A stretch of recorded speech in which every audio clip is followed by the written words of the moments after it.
જલારામ બાપા પર વિવાદાસ્પદ નિવેદન અને સ્વામીના અશ્લીલ વિડીયો બહાર આવવાના મામલે શ્રી સ્વામિનારાયણ સૈદ્ધાંતિક હિત રક્ષક સમિતિ દ્વારા વિરોધ પ્રદર્શન કરવામાં આવ્યું હતું। મોટી સંખ્યામાં લોકો બેનરો અને વિવાદાસ્પદ ફોટો લઈને વિરોધ નોંધાવ્યો હતો।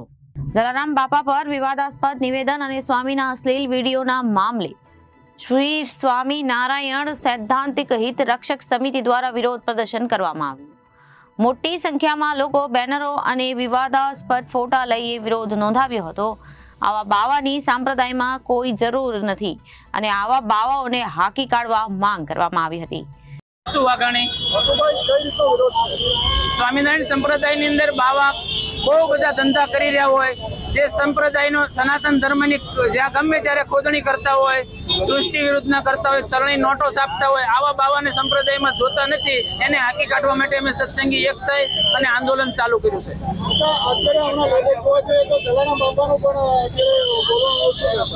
જલારામ બાપાનો લેટેસ્ટ મુદ્દો છે અને તેમજ હમણાં 2 અઠવાડિયા પહેલા એક સૃષ્ટિ વિરુદ્ધનું 75 વર્ષના વિશ્વ જીવને સૃષ્ટિ વિરુદ્ધનું કાર્ય બાળક પાસે કરાવે છે, જે 500 રૂપિયા દઈને આવા કાર્ય કરે।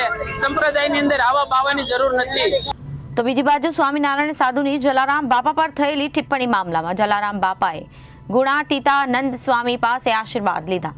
ટિપ્પણી મામલો નિવેદન બાદ જલારામ બાપાના ભક્તોમાં રોષ જોવા મળ્યો હતો। જલારામ બાપાના મંદિરે સ્વામી માફી માંગવા આવે તેવી માંગ કરવામાં આવી હતી। મંદિર બંધ હાલતમાં જોવા મળ્યું હતું। મંદિરમાં સ્વામી નહીં હોવાની વાત પણ સામે આવી છે। સ્વામિનારાયણ સંપ્રદાયના જ્ઞાન પ્રકાશે 24 કલાકનો અલ્ટિમેટમ રઘુવંશી લોહાણા સમાજમાં ભારે આક્રોશ જોવા મળ્યો હતો। આજે વીરપુર બંધ વાળી રહ્યું છે અને ત્યારે સુરત રઘુવંશી સમાજના વિવિધ અગ્રણીઓના નિવેદનો પણ સામે આવ્યા હતા। કહેવાતા જ્ઞાન પ્રકાશને આવી રીતે માફી નહીં મળે, કારણ કે જલારામ બાપા કોઈ એક સમાજ ઉર્જા જ નહીં પરંતુ વિશ્વભરના જલારામ ભક્તોમાં બારોબાર રોજ જોવા મળી રહ્યો છે અને આવા બેફાટ કરનાર સ્વામીને બરતરફ કરવાની માંગ કરવામાં આવી રહી છે। સાથે સ્વામીઓના પાપ લીલાના અનેક વિડીયો અને બાળકોને પણ બક્ષતા નથી।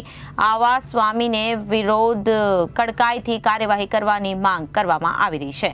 સ્વામિનારાયણ સંપ્રદાયના જ્ઞાન પ્રકાશ સ્વામીનો જે રીતનો બફાટ સામે આવ્યો છે અને તેને લઈને ગુજરાત નહીં, ભારત નહીં પરંતુ વિશ્વભરમાં જેનો વિરોધ થઈ રહ્યો છે, કારણ કે એક ખોટું જે નિવેદન એનું જે વાણીવિલાસ બફાટને લઈને રઘુવંશી સમાજ જ નહીં પરંતુ જે જલારામ બાપાના ભક્તો છે તેમાં રોષ સ્પષ્ટપણે છે અને સમગ્ર મુદ્દે લોકો પણ તેમની આકરી ટીકા કરી રહ્યા છે। ત્યારે આપણે સુરતથી લોહાણા સમાજના અગ્રણીઓ સાથે વાત કરીશું। શું કહેશો, આપનો પરિચય અને જે રીતનો વાણીવિલાસ અજ્ઞાન પ્રકાશનો? મારું નામ રાજેશ અનંતભાઈ કોટેચા છે। સુરત લોહાણા સમાજ હું આગેવાન છું। રઘુવંશી રામના સીધી લીટીના વારસ કહી શકાય અને કહીએ છીએ અમે। જલારામ બાપાના અમે એવું માનીએ છીએ કે રામના વંશજ અને જલારામ બાપાના વારસ તરીકે અમને ખૂબ ગર્વ છે। જે કંઈ બી પ્રચાર અપ્રચાર થઈ રહ્યો છે કે જ્ઞાન પ્રકાશ સ્વામીએ જે કંઈ પણ વાત કરી છે એ બિલકુલ વાહિયાત અને બિલકુલ ખોટી છે।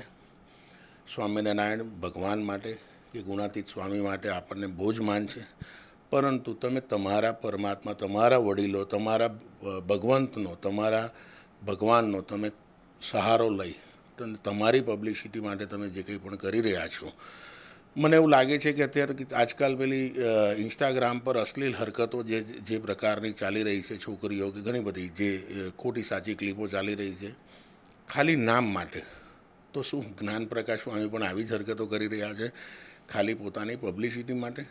પછી એ માફી માંગે છે। હું વડતાલ સ્વામી સંપ્રદાયને એવી નમ્ર નિવેદન અરજ કરીશ, અરજ નહીં સલાહ આપીશ, અરજનો સમય ગયો, સલાહ આપીશ કે આવા કહેવાતા સાધુઓને અથવા અશ્લીલ હરકતો કરતા તમારા બીજા જે કંઈ પણ સાધુ ભગવંત છે તે લોકોને હું એવી તમારા ભક્તોને, સ્વામિનારાયણ ભક્તોને એવી સલાહ આપીશ, આવા લોકોને તમારા ધર્મમાંથી દૂર કરો, કારણ કે આમાં બદનામ તમે લોકો થઈ રહ્યા છો। તમારા ભગવાનને એ લોકો બદનામ કરી રહ્યા છે પોતાની ઈચ્છા મુજબ। તો મારી એવી સલાહ છે કે આવા લોકોને સમાજ, સ્વામિનારાયણ સમાજ આ લોકોને હકાલપટ્ટી કરે અને એમને એમના ધર્મનો પ્રચાર કરવાથી દૂર કરે, કારણ કે તમારા ધર્મનો અપ્રચાર કરી રહ્યા છે આ લોકો। સ્વામિનારાયણ સંપ્રદાયમાં યોગીજી મહારાજ જે મૂળ લોહાણા હતા. યોગીજી મહારાજે ઘણું બધું આ સમાજને આપેલું છે, ઘણું બધું માન છે અને અમે પણ એ મંદિરે જઈએ છીએ, માનીએ છીએ. કોઈ પણ પ્રશ્ન, કોઈ પણ બાબત છે જ નહીં. સનાતન ધર્મ જ્યાં લાગતો હશે ત્યાં અમારા હાથ વંદન થશે ને થશે. એનો મતલબ એવો જરા પણ નથી કે સુરત લોહાણા સમાજ અથવા વિશ્વ લોહાણા સમાજ આ વાતને કોઈ પણ રીતે સાંખી લેશે.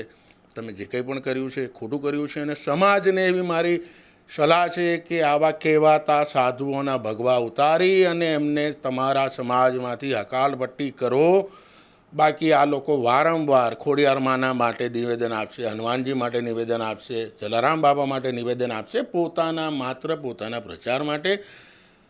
બિલકુલ ખોટી વાત છે. અને એમની માફી ખરેખર તો સ્વામિનારાયણ લોકોએ આની હકાલપટ્ટી કરીને અમને સમાજમાં એવો દાખલો બેસાડવો જોઈએ કે તમે ભક્તો આ લોકો સાથે નથી. બિલકુલ, આપણે અન્ય સાથે પણ વાત કરીશું. એક યુવા તરીકે કઈ રીતે જોઈ રહ્યા છો અને ખાસ કરીને સ્વામીનું જે રીતનું નિવેદન છે, બફાટ છે, અને આજે વીરપુરમાં એક અલ્ટિમેટમ અપાયું છે. મારું નામ રાકેશ પાઉ છે. હું રઘુવંશી સમાજમાંથી એક અગ્રણી તરીકે આવું છું. અને આ જે અત્યારે જ્ઞાન પ્રકાશ સ્વામી કે જેને કોઈ જાતનું જ્ઞાન જ નથી અને એને વ્યાસપીઠ પર બેસાડી દેવામાં આવે છે, તો હું સ્વામિનારાયણ સંપ્રદાયને પહેલાં તો એ જ કહીશ કે તમે ક્વોલિટી જુઓ. તમે શું સમજીને આ માણસને, જે પોતાને કાંઈ જ્ઞાન નથી, આ પ્રજાને કે ભક્તોને શું જ્ઞાન આપશે? હવે તમે આને વ્યાસપીઠ પર બેસાડી દો છો અને આવો બફાટ કરી નાખે છે. એટલે એક કહેવાનો મતલબ મારો એવો આવે છે કે તમે ક્વોલિટી જોઈને બેસાડો કે આ જે આપણા સંપ્રદાયને, સ્વામિનારાયણ સંપ્રદાય આપણો સનાતન ધર્મનો સંપ્રદાય છે, એના માટે આપણને કોઈ રોષ નથી. આપણે વંદનીય સમાજ છે, વંદનીય સંપ્રદાય છે, આપણે એને વંદન જ કરીએ છીએ. પણ જે આવા લોકો જે ઘરે નથી ચાલતા એ સાધુ બની જાય છે. અમુક સંપ્રદાયમાં એવું છે કે ઘરે જેને નથી ચાલતા ને એને સાધુ બની જાય છે અને થોડો સમય સાધુ રહે છે અને પછી ભક્તોની ઉપર કુદૃષ્ટિ કરે છે અને ત્યાંથી મેરેજ કરીને પાછા સંસારમાં આવી જાય છે. આવા પણ ઘણા દાખલા આપણે જોયા છે. અને આની અંદર ઘણા સાધુઓ એવા પણ છે કે જે બાળકોને પણ નથી છોડતા. એટલે સ્વામિનારાયણ સંપ્રદાયને એક નમ્ર અરજ છે કે તમે ક્વોલિટી જોઈને સાધુ બનાવો, જેને તેને તમે સાધુ નહીં બનાવી દો. સંપ્રદાય મોટો હોવો જરૂરી નથી, પણ ક્વોલિટી બેઝ હોવું જરૂરી છે. એટલા માટે તમે જે કોઈને સાધુ બનાવો એને તમે ક્વોલિટી પ્રમાણે સાધુ બનાવો. અને જે અત્યારે આણે બફાટ કરેલો છે આ કે ભાઈ જલારામ બાપાનું અન્નક્ષેત્ર જે ચાલે છે એ ગુણાતીત સ્વામીના ઓલાથી આશીર્વાદથી ચાલે છે, પણ જલારામ બાપાને ત્યાં ખુદ ભગવાનને માંગવા આવવું પડેલું હતું કે ભાઈ તારી નારી મને આપને. જલારામ એક ઓલિયો એવો છે કે જેને પોતાની નારીને દાનમાં આપી દીધેલી. અત્યારે કોઈ માઈનો લાલ એવો છે કે પોતાની નારીને દાનમાં આપી શકે? નથી, કોઈ નથી. અને અત્યારનો મોજૂદ દાખલો આપણે ગણીએ કે વિશ્વની અંદર વીરપુરનું મંદિર એક એવું છે કે જ્યાં એક પણ પૈસો લેવાતો નથી. અને વર્ષોથી 25 વર્ષથી ત્યાં એક પણ પૈસો લેવાતો નથી. અને અવિરત સેવા અન્નક્ષેત્રની ચાલુ છે. કોઈ પણને માટે અવિરત સેવા ચાલુ છે. એવું નથી કે આને લાઈનમાં બેસાડો, આને ડાયરેક્ટ જવા દેવું. કોઈ વસ્તુ ત્યાં થતી નથી. કોઈનો 1 રૂપિયો લેવાતો નથી. અને કોઈ એવું નથી કે કોઈ સંતો સારી ગાડીઓમાં ફરે છે. અમુક સંપ્રદાયમાં બધું પૈસાથી ચાલે છે. અને આ એક રઘુવંશી સમાજનો સંપ્રદાય એવો છે કે જ્યાં પૈસાને કોઈ સ્થાન જ નથી કે પૈસા આપો અને આવો, એવું કોઈ વસ્તુ છે જ નહીં. હાવ મફતમાં જ 25 વર્ષથી અહીંયા બોર્ડ મારેલું છે. વિશ્વની અંદર કોઈ જગ્યાએ એવું બોર્ડ નથી, કોઈ મંદિરમાં નથી. અને આવો જે આપણો કોરોના કાળ ગયો, જેની અંદર કોરોના કાળની અંદર કે સુરતમાં જુઓ કે બીજે ક્યાંય પણ જુઓ, સુરતની અંદર જલારામ ધામ લસકાણા અન્નક્ષેત્ર કે જ્યારે કોઈ પણ માણસ કોઈ માણસની બાજુમાં જવા તૈયાર નહીં હતું. કોરોનાની અંદર કોઈ માણસ કોઈની પાસે જવા તૈયાર નહોતું. ત્યારે એ લસકાણા ધામ અન્નપૂર્ણા અન્નક્ષેત્રની અંદર લાખો લોકોને રોજનું એવું ભોજન પીરસાતું કે ઘરે નહીં પીરસાતું હોય. પછી લાભેશ્વર ચોક અન્નક્ષેત્ર ચાલુ હતું, ત્યાં પણ અવિરત સેવા ચાલુ હતી. અડાજણમાં મંદિર છે, ત્યાં પણ અવિરત સેવા ચાલુ હતી. આવી રીતે આ તો આપણે અહીંયા સુરતનું છે એટલે આપણે વાત કરીએ છીએ. બાકી ગુજરાત, સૌરાષ્ટ્ર કે કોઈ પણ જગ્યાએ જ્યાં પણ જલારામ મંદિર છે ત્યાં આવી અવિરત સેવાઓ ચાલુ હતી. બીજા કોઈ પણ સંપ્રદાયે ક્યાંય કોઈ આગળ આવ્યું નથી. અને હું તો ખાલી એક જ વસ્તુ કહીશ કે તમે આ અવિરત સેવા એક વખત ચાલુ કરીને તો જુઓ, તમને ખબર પડે કેવી રીતે થાય છે. તમે એમ કહો છો ને કે અમારા સંતોના આશીર્વાદથી છે, તો તમારી ઉપર આશીર્વાદ કેમ નથી? અમારી ઉપર છે તો તમારી ઉપર કેમ નથી? કરો આવા ક્ષેત્ર ચાલુ ને પૈસા લેવાનું બંધ કરો તો તમને ખબર પડે કેવી રીતે સેવાઓ ચાલુ છે. પૈસા લેવાનું તમે બંધ કરશો એટલે તમારા બધા સાધુઓ ભાગી જવાના છે. આ જે ચાલુ છે તમારું પૈસા માટે જ ચાલુ છે. સાધુ બને છે તો પૈસા માટે જ બને છે. એ લોકોને સારી ગાડીઓમાં ફરવા મળે છે, સારી વૈભવી અને બધી સેવાઓ મળે છે અને ભક્તોના પૈસે લીલા લહેર કરે છે.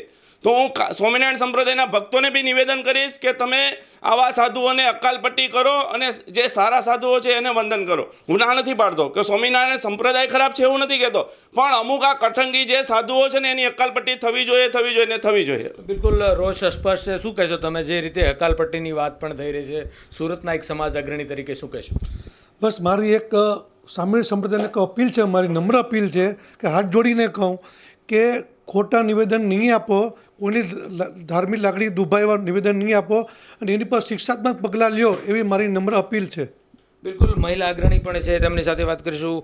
શું કહેશો પીનાબેન, જે રીતનું નિવેદન અને નિવેદન બાદ માફી માંગવી અને સ્વામીના એક બાદ એક આવા વિવાદાસ્પદ નિવેદનો હોય કે જે રીતના વિડીયોઝ આવતા હોય? જી, હું પીના ઠક્કર છું, સુરત લુહાણા સમાજમાંથી ઉપસ્થિત છું અહીંયા. અને જે બફાટ સ્વામીજીએ કહેવાતો બફાટ, કારણ કે હું ચોક્કસપણે એવું માનું છું કે આવા વક્તવ્ય તમે કેવી રીતે કરી શકો. આમ સાહેબ જ્યારે માફી માંગી તો એક વિડીયો એમણે અપલોડ કર્યો ત્યારે એવું કહે છે કે મેં એક ચોપાનિયામાં વાંચ્યું અને આ વાત કરી છે. તો શું તમારું જ્ઞાન એટલું જ છે કે કોઈ કે આપેલા લેખો તમે વાંચો અને સમાજને આવી વાતો કરો? તો આ ખરેખર નકારાત્મક વાતો છે અને કદાચ અમારા સમાજનો કોઈ પણ વ્યક્તિ જે જલારામ ભગત હોય તે ચોક્કસપણે આવી વાતોને માની લેવા માટે તૈયાર નથી.